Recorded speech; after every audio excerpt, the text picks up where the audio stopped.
प्रकृतिस्त्वं हि सर्वस्य गुणत्रयविभाविनी कालरात्रिर्महारात्रिर्मोहरात्रिश्च दारुण त्वं श्रीस्त्वमीश्वरी त्वं ह्रीस्त्वं बुद्धिर्बोधलक्षणा लज्जा पुष्टिस्तथा तुष्टिस्त्वं शान्तिरेव च खड्गिनी शूलिनी घोरा गदिनी चक्रिणी तथा शङ्खिनी चापिनी बाणभूषुण्डी परिधायुधा सौम्य सौम्यतरा शेष सौम्यप्यस्तपति सुन्दरी परापरानां परमा त्वमेव परमेश्वरी।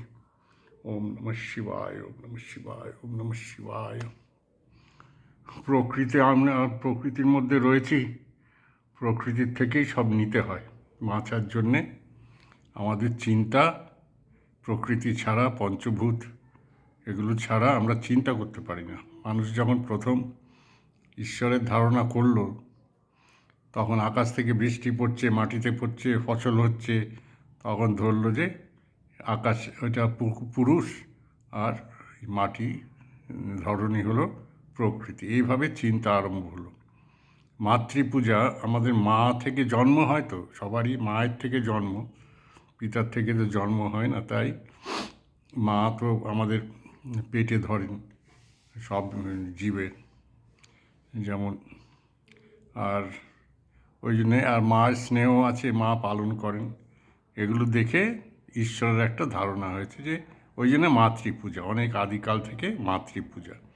পরে চিন্তা করতে করতে নানা রকম হয়েছে, কিন্তু প্রথমে ওটাই আদি পূজা, যেটা আমরা ধরেছি, তাই মাতৃপূজা করা হয়েছে। আর মা মনে করলে সেই ভালোবাসাটা আছে, টান আসে নিজের থেকে, ঈশ্বরের প্রতি টান থাকা ভালো, ভক্তি বিশ্বাস এগুলো থাকে, তারপরে কৃতজ্ঞতা থাকে।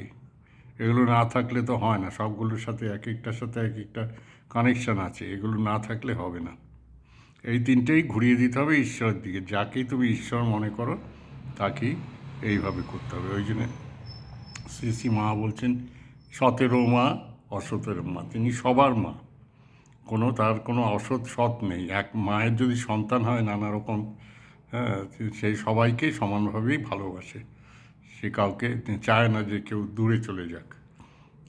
এগুলো তো আমরা দেখি, সন্তানের জন্য তার প্রাণ যায়।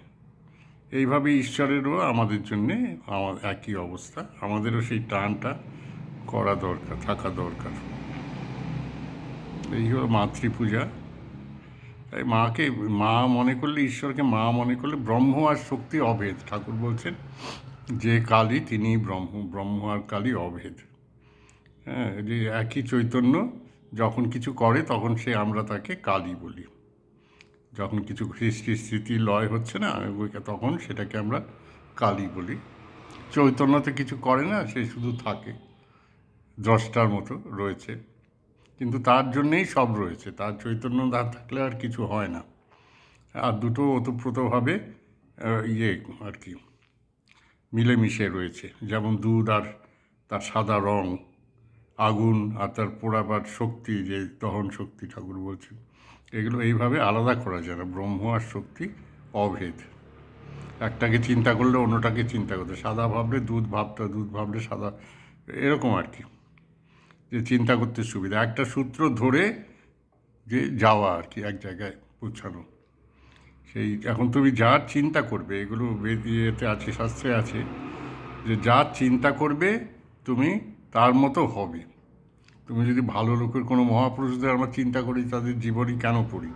যাতে সেই ভাবটা আমরা আরোপ করতে পারি নিজেদের জীবনে, সেইভাবে জীবন গঠন করতে পারি। সেই জন্যে দরকার এগুলো জানা, পড়া, আদর্শ একটা দরকার হয়। হ্যাঁ, তাহলে আমরা ওরকম হতে চেষ্টা করি। নাহলে আমরা যদি কোনো গুন্ডাকে চিন্তা করি বা বদমাশের করি, তখন তো তার মতো হয়ে যাব। ঠাকুর বলতেন যে নাটক করতেও ওই বদমাশ লোকের শর্ট এইসব চরিত্র না করা ভালো, তাহলে ওরকম হয়ে যায়। কারণ তাদের রিহার্সাল দিতে হয়, তো তখন ওই করতে করতে ওরকম হয়ে যায় মনটা। তাই ভালো জিনিস ধরে থাকতে হয়, যাই ওই করতে করতে ভালোটা ধরলে ভালো হবে, মন্দটা ধরলে মন্দটা হবে। যেমন মনকে যেমন রাঙাবে সেই রং সে হবে। ঠাকুর বলতেন, একজন সেই করছে, কাপড় রং করছে, যে যা কাপড় চায়, যেই রং চায় সে রং করে দেবে। বলছে যার লাল কাপড় দিচ্ছে বলছে আমাকে এটা নীল করে দাও, নীল করে দিচ্ছে, সাদা কাপড়কে অন্য রং করে, এরকমভাবে রং করছে। একজন বলল তোমার যে রং, তুমি তো সব রঙই করতে পারছো, তোমার রং যা সেটা আমাকে দাও। সেটা ঈশ্বরের ওরকম আর কি, ঈশ্বরের মধ্যে সব ভাব আছে। হ্যাঁ, কোনো ঈশ্বরের কোনো ভালো মন্দ বলে কিছু নেই, নাহলে তো সব দুষ্ট লোক মরে যেত, সব ভালো লোকরাই থাকতো। এইভাবে হয় না। ঈশ্বরের জন্যে সব সমান, যেমন মায়ের জন্যে সবাই সমান, সেইভাবে ঈশ্বরের জন্য সবাই সমান। এখন সবাই যে যা করে তার কর্মের ফল ভুগতে হয়, আর কিছু নয়। শুধু ঈশ্বর ঈশ্বর করলে যে ঈশ্বরকে জানলামই না, চিনলাম না, ওই জন্য ঠাকুর বলছেন আগে ঈশ্বর লাভ করো। যদি ঈশ্বর লাভ করো তখন কারোর প্রতি ঘৃণা এগুলো আসে না, সবাইকে ভালোবাসা যায়, ভালোবাসা এমনিতেই আসে। যেমন গঙ্গার উপর দিয়ে যাচ্ছে, নৌকা যাচ্ছে, সেখানে দুটো মাঝি, তাদের মধ্যে ঝগড়া লেগেছে। একজন মাঝি বৈঠা দিয়ে অন্যজনের পিঠে মেরেছে জোরে, আর ঠাকুর নিজের ঘরে বসে আছেন দক্ষিণেশ্বরে, সেই তার পিঠ লাল হয়ে চেঁচিয়ে উঠলেন যে কী হলো। তারপর একজন ওখানে ছিল, সে দেখলো যে পিঠ লাল হয়ে গেছে, ওই যে মাঝি ওখানে মেরেছে তাতেই এরকম হয়ে গেছে। কারণ সারা পৃথিবীটা, সারা ব্রহ্মাণ্ড এইভাবেই একটার সাথে আরেকটা কানেকশন করা আছে সব কিছু। যেন মশারির মধ্যে, তুমি মশারির এক করে যদি কিছু থাকে, তুমি ওটাকে করতে গেলে গোটা মশারিটা নড়বে, ওইভাবে সৃষ্টিটা করা। আমরা যে করি, গান, সুর, কবিতা, যা খুশি করে সব কিছু কিন্তু রয়েছে। যেইভাবে নিজের অ্যান্টেনা যেমন টিউন করে না রেডিওতে, করতে আগে আমাদের রেডিও চালাতে এরকম টিউন করতে হতো, অ্যান্টেনা টিভি চালাতেও এরকম ছাদে উঠে অ্যান্টেনা ঠিক করতে হতো। ওইভাবে নিজের অ্যান্টেনাটা ঠিক করতে হয়, যাতে আমি ধরতে পারি কোথায় কী হচ্ছে, সেইভাবে ধরা যায়। যে যেটা ধরে, যার যেমন ক্ষমতা, যে যেটা চায় আর কি। ওই জন্য এইসব কর্ম, সংস্কার, গুণ, এগুলো সব ব্যাপার আছে। যে যেটা চায়, যে যেমন, সে সেটা পায়। সবই আছে, ভালো আছে, মন্দ আছে। ভালো মন্দটা তো মানুষের বিচার, এগুলো ভালো মন্দ বলে কিছু হয় না, সবই সমান। যখন ঈশ্বর লাভ হয় তখন ভালো মন্দ বলে কিছু থাকে না, সব সমান হয়ে যায়। শুধু বাঁচার জন্যে জাগতিক ব্যাপারে এইসব ভালো মন্দ, নইলে ভালো মন্দ বলে কিছু নেই।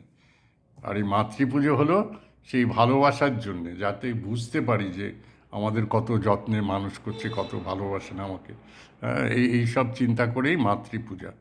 জয় কালী, জয় কালী, জয় কালী।